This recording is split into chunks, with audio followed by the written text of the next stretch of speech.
చలికాలం ఎంతో మందికి కష్టకాలం, ముఖ్యంగా చిన్నారులకి. ఈ వీడియోలో చలికాలంలో పిల్లల్లో ఇమ్యూనిటీని పెంచేటటువంటి సూపర్ ఫుడ్స్, వీటిని మనం తెలుసుకోబోతున్నాం.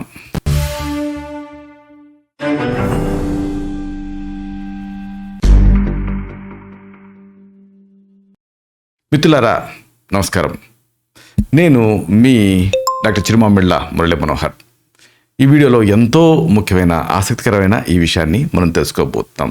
ఇదే చలికాలంలో పిల్లల్లో ఇమ్యూనిటీని పెంచేటటువంటి సూపర్ ఫుడ్స్, వీటిని వరుసగా తెలుసుకుందాం. చలికాలం వచ్చిందంటే ఈ చిన్నారులు అనేక ఆరోగ్య సమస్యలకి గురవుతూ ఉంటారు. వాళ్ళల్లో రోగ నిరోధక శక్తి తగ్గిపోతుంది.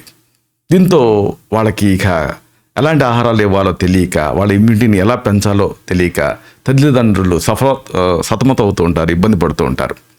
కోవిడ్ వల్ల ఇప్పటికే చాలామంది చిన్నారులు వ్యాధి నిరోధక శక్తిని కోల్పోయారు, అనేక రకాల ఆరోగ్య సమస్యల్ని ఎదుర్కొంటున్నారు. పిల్లల్లో రోగ నిరోధక శక్తిని పెంచేటువంటి కొన్ని ఆహారాలు ఉన్నాయి. వీటిని తెలుసుకొని ఇవ్వటం ద్వారా సీజనల్ డిజార్డర్స్ అంటే ఫ్లూ కానీ, జ్వరం కానీ, ఇలాంటి వాటి నుంచి పిల్లల్ని రక్షించేటువంటి అవకాశం ఉంది. కాబట్టి తల్లిదండ్రులు వీటిని తెలుసుకోవాలి. ఇలాంటి వాటిలో ముఖ్యమైనది ఏమిటి అంటే బెల్లం ఇమ్యూనిటీని పెంచే ఒక చక్కటి ఆహార ఔషధం. దీంట్లో ప్రోటీన్ ఉంటుంది, అలాగే కోలిన్ ఉంటుంది, vitamin B12, B6, folate, calcium, iron, ఇలాంటి వాటితో పాటు ఇతర ఖనిజాలు కూడా ఈ బెల్లంలో ఉంటాయి. పిల్లల సాధారణ ఆరోగ్యానికి బెల్లం ఒక అద్భుతమైన ఆహారం. చలికాలంలో పిల్లలకి బెల్లంతో చేసినటువంటి ఆహారాల్ని అందించండి. ఇక తర్వాత మనం చెప్పుకోవాల్సింది కోడిగుడ్లు, ఎగ్స్. ఇది మంచి ఎనర్జీని, హీట్ని రిలీజ్ చేస్తాయి. చలికాలంలో చిన్నాళ్ళకి రోజువారీగా కోడిగుడ్డుని తినిపించండి. కొంతమంది ఎల్లో ఇవ్వడానికి భయపడతారు, కానీ పిల్లలకి నిరభ్యంతరంగా ఇవ్వచ్చు. రోజుకి ఒక గుడ్డులో అనేక ప్రోటీన్లు, పోషకాలు ఇవన్నీ ఉంటాయి. పిల్లలకి దీంతో చక్కటి హెల్త్ అనేది మీరు సాధించినట్లు అవుతుంది. అయితే పిల్లలు రోజు ఒకే రకంగా బాయిల్డ్ ఎగ్ పెడితే ఇష్టపడకపోవచ్చు.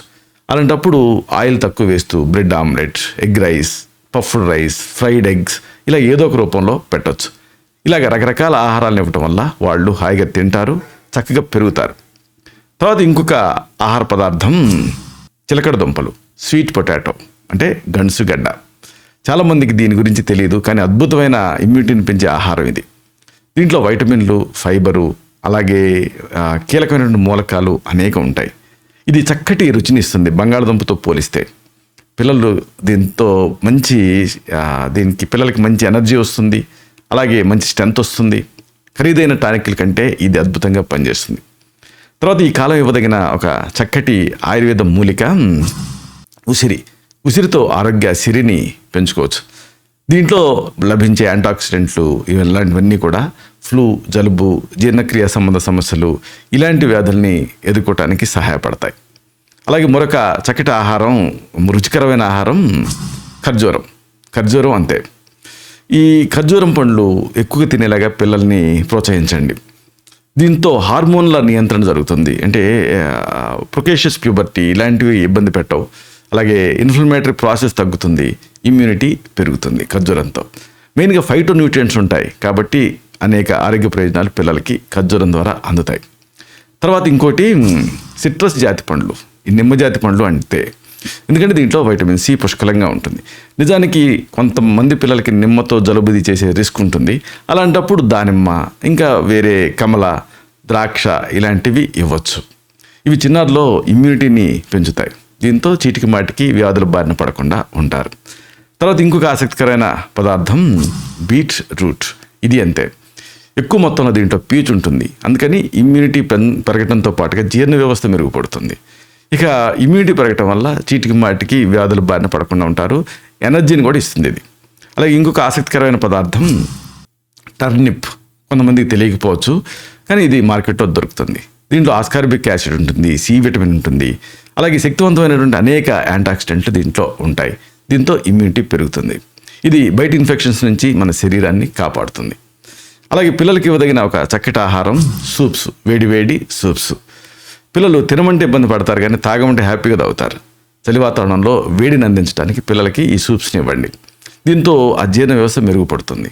మీరు సూప్స్ని ఎలాగైనా చేయొచ్చు. పాలకూర, బ్రకోలీ, మష్రూమ్స్, బీన్స్, బీట్రూట్, ఒకవేళ నాన్ వెజిటేరియన్స్ అయితే చికెన్ ముక్కలు, మటన్ స్టిక్స్ ఇలాంటివి చేర్చి ఇస్తే వాళ్ళకి రుచి ఉంటుంది, అలాగే శక్తి కూడా పెరుగుతుంది. తర్వాత ఇంకొక చక్కటి ఆహార పదార్థం నట్స్తో చేసినటువంటి లడ్డూలు ఇలాంటివి పిల్లలకి ఇవ్వచ్చు. చలికాలం వెచ్చగా ఉంచడానికి నట్స్ సహాయపడతాయి. మీరు జీడిపప్పు, బాదం, వేరుశెనగ, పిస్తా, వాల్నట్స్ ఇలాంటివి ఎక్కువగా పిల్లలకి తినిపించండి. నేరుగా తినలేదనుకోండి, పొడిగా చేసి వాడు తినే కూరల పైన జల్లండి. ఇది రోజంతా కూడా స్నాక్స్ కింద పిల్లలకి పనికొస్తాయి. ఇలాగా పిల్లలకి ఈ చలికాలం ఇమ్యూనిటీని పెంచడానికి ఇవన్నీ కూడా మీకు సహాయపడతాయి. ఇలాంటి మరిన్ని ఇన్ఫర్మేటివ్ వీడియోస్ కోసం ఈ ఛానల్ సబ్స్క్రైబ్ చేసుకోండి. అలాగే ఈ వీడియోలు అప్లోడ్ అవడంతోనే ఆ విషయం మీకు తెలియడం కోసం బెల్ బటన్ని క్లిక్ చేయండి. అన్నిటికంటే ముఖ్యంగా ఇలాంటి అద్భుతమైన విషయాలు 10 మందికి ఉపయోగపడటం కోసం ఈ వీడియో తాలూకు లింక్ని మీ సర్కిల్స్తో షేర్ చేసుకోండి. శతం జీవ శరదో వర్ధమానః, శతం హేమంతాన్ శతం వసంతాన్. 100 శరత్తులు, 100 హేమంతాలు, 100 వసంతాలు వర్ధిల్లుతూ జీవించండి. Stay healthy, stay happy, be positive, keep smiling, stay safe. Love you all. శుభం.